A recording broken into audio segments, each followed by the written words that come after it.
नमस्कार साथियों, स्वागत है आप सभी का Swami Vivekananda school education channel पर। मैं दीपक मालवी और मैं आपको बताने वाला हूं इंग्लिश ग्रामर के बारे में।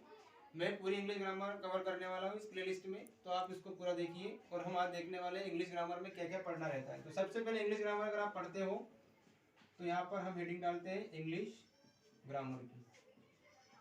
इंग्लिश ग्रामर में क्या पढ़ना रहता है आपको, तो सबसे पहले आपको पढ़ना रहेगा इसमें पार्ट ऑफ स्पीच। पहली चीज होती है, इसको बोलते हैं पार्ट ऑफ स्पीच।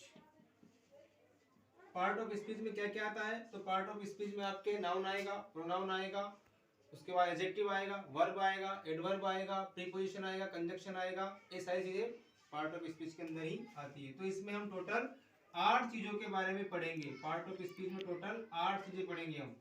उसके बाद दूसरे नंबर पर पढ़ेंगे हम transformation of sentence. Transformation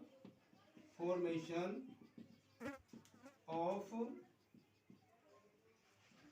sentences, यानी कि वाक्यों की जो संरचना होती है, वाक्य किस प्रकार से पूरा होता है, उसमें सब्जेक्ट होता है, वर्ब होता है, ऑब्जेक्ट होता है, तो क्या क्या होता है जब जाके वो एक सेंटेंस बनेगा, उसके बारे में पढ़ेंगे। उसके बाद पढ़ेंगे हम टेंस। ये चीजें पढ़ने के बाद हम पढ़ेंगे टेंस, और टेंस के अंदर हम सारे प्रैक्टिस करेंगे, इसकी एग्जाम्पल के थ्रू समझेंगे कि कौन सा टेंस है और कौन से टेंस में कौन सी वर्ब लगेगी। तो टेंस पढ़ेंगे।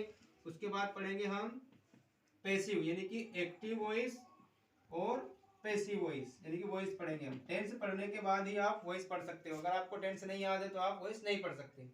तो टेंस पढ़ेंगे, उसके बाद एक्टिव पैसिव पढ़ेंगे। एक्टिव पैसिव पूरा हो जाने के बाद हम पढ़ेंगे इसमें नरेशन। नरेशन पढ़ेंगे। नरेशंस में क्या होता है, तो होता है तो डायरेक्ट और इनडायरेक्ट, दो प्रकार के होते हैं, डायरेक्ट और इनडायरेक्ट। तो ये भी इसके अंदर हम पढ़ेंगे। इतना होने के बाद फिर हम टेंस से संबंधित क्या करेंगे, ट्रांसलेशन सीखेंगे। इसके कुछ एग्जाम्पल भी देखेंगे और कुछ आपको प्रैक्टिस सीरीज बनाऊंगा मैं, उसमें हम देखेंगे कि किस प्रकार से कौन से सेंटेंस का कैसे ट्रांसलेशन करते हैं। हिंदी टू इंग्लिश भी करेंगे और इंग्लिश टू हिंदी भी करेंगे। ठीक है। इसके बाद लास्ट में जैसे क्लास वाइज अगर देखा जाए तो मिडिल स्कूल के या फिर हाई स्कूल के जो बच्चे होते हैं उनके लिए एप्लीकेशन की जो व्यवस्था होती है, जैसे एप्लीकेशन क्या क्या पूछते हैं, एप्लीकेशन या फिर लेटर। एप्लीकेशन और लेटर दोनों की बात करेंगे हम, और इसमें उसका फॉर्मेट बताऊंगा मैं कि आप एक एप्लीकेशन का फॉर्मेट याद कर लीजिए, तो आपको किसी भी दूसरी एप्लीकेशन को याद करने की जरूरत नहीं रहेगी। सिर्फ 1 या 1.5 लाइन चेंज करोगे, अपने आप पूरा एप्लीकेशन आपकी सही हो जाएगी। इसके बाद 8वां टॉपिक पढ़ेंगे हम इसे राइटिंग, यानी कि निबंध लेखन। ये आपको 4 से 6 नंबर का आता है, तो इसको भी हम इसमें कवर करेंगे। उसके बाद 9th टॉपिक रहेगा हमारा, जो कि 9th और 10th क्लास के लिए रहता है, नोट मेकिंग।